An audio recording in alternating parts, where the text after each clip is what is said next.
Good day. My name is David Wild, and this is the third part of a three-part lecture on Chapter 12 on motivation from Connect Master Management 2.0.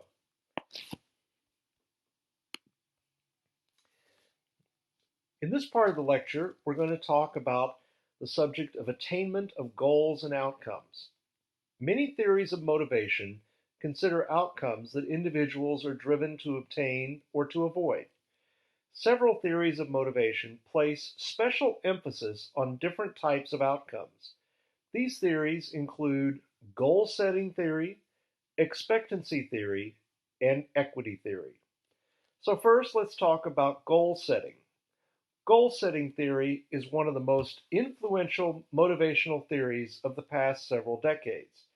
In essence, this theory suggests that a goal reflects the standard to which an individual aspires. And if there is a discrepancy between the goal and the individual standing, the individual will put forth effort to close that gap. Goal-setting theory and related research suggests that there are 5 key elements of goals that influence their motivational potential. Goal specificity is first, the extent to which a goal has a clear and unambiguous focus. The second is goal difficulty, which is the gap between a goal and one's standing as it relates to attaining that goal. The third is goal attainability, the degree to which a person believes achieving the goal is realistic. The fourth is feedback, the accessibility of information regarding one's performance or standing relative to a goal. And the fifth element is goal commitment. This is the degree to which a person believes that reaching a goal is important and their determination to do so. Now, goals can be a very powerful motivating force, and if tied to a meaningful reward, they can become a strong determinant of employee behavior. But is it true that goals arouse behaviors that are necessarily in the best interest of the organization or its stakeholders? In fact, research has shown that under certain circumstances, the pressure to meet difficult goals can result in unethical behaviors, such as overstating one's accomplishments or fudging numbers. So, it is important to consider the unintended consequences of goals and goal setting. Next, we will turn to expectancy theory and the important concepts of expectancy, instrumentality, and balance in expectancy theory. Expectancy theory focuses on the mental calculus that takes place as people consider how much effort to exert on an activity to receive an outcome. Essentially, these calculations relate to beliefs that people have regarding the extent to which an expenditure of effort will lead to success in an activity, and whether success in the activity will lead to an outcome that is valued.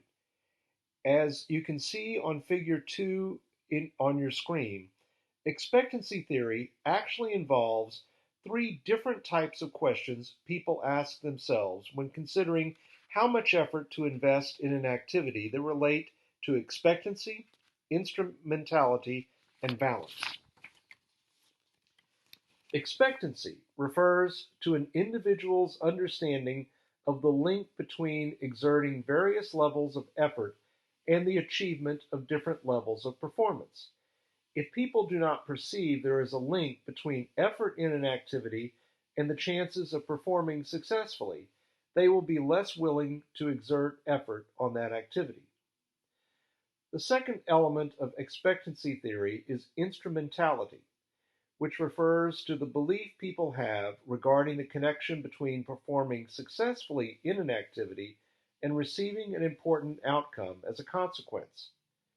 The final element of expectancy theory is balance, or the perceived value or desirability of the outcome linked to success in a given activity.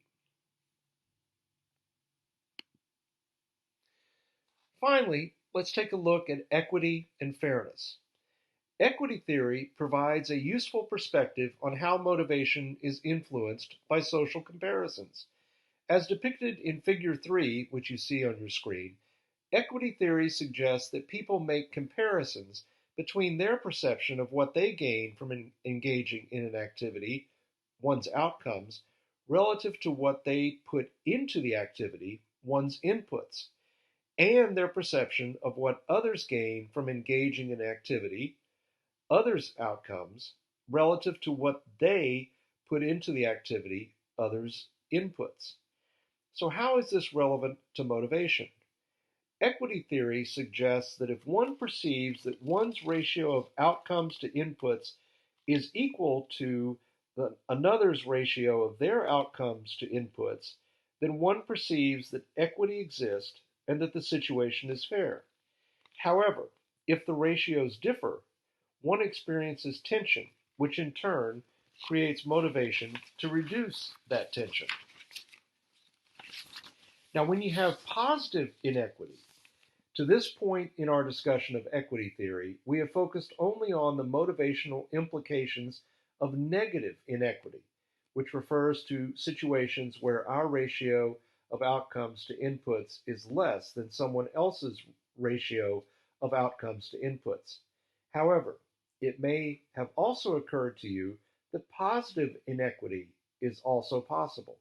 That is, there are situations where our ratio of outcomes to inputs is greater than someone else's ratio of outcomes to inputs.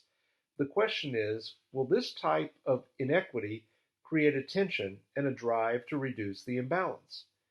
According to J. Stacy Adams, the scholar who developed equity theory, both negative and positive inequity creates tension, albeit the tension differs with respect to the type of emotion experienced. While negative inequity is associated with feelings of anger, positive inequity is associated with feelings of guilt. In both cases, Adams suggested that the individual will take action to restore the equity. Although we have all likely experienced inequity at some point in our lives, our reactions differ. Researchers have demonstrated that people differ in terms of their equity sensitivity, which refers to preferences people have with respect to equity. Some people are equity sensitive, which means they have a preference that their ratio is equal to the ratio of others. Other people are entitled, which indicates they have a preference that their ratios would exceed others. Finally, there are those people who are benevolent, in which case they prefer that the ratios of others exceed their own. The final subject we'll address is justice perceptions.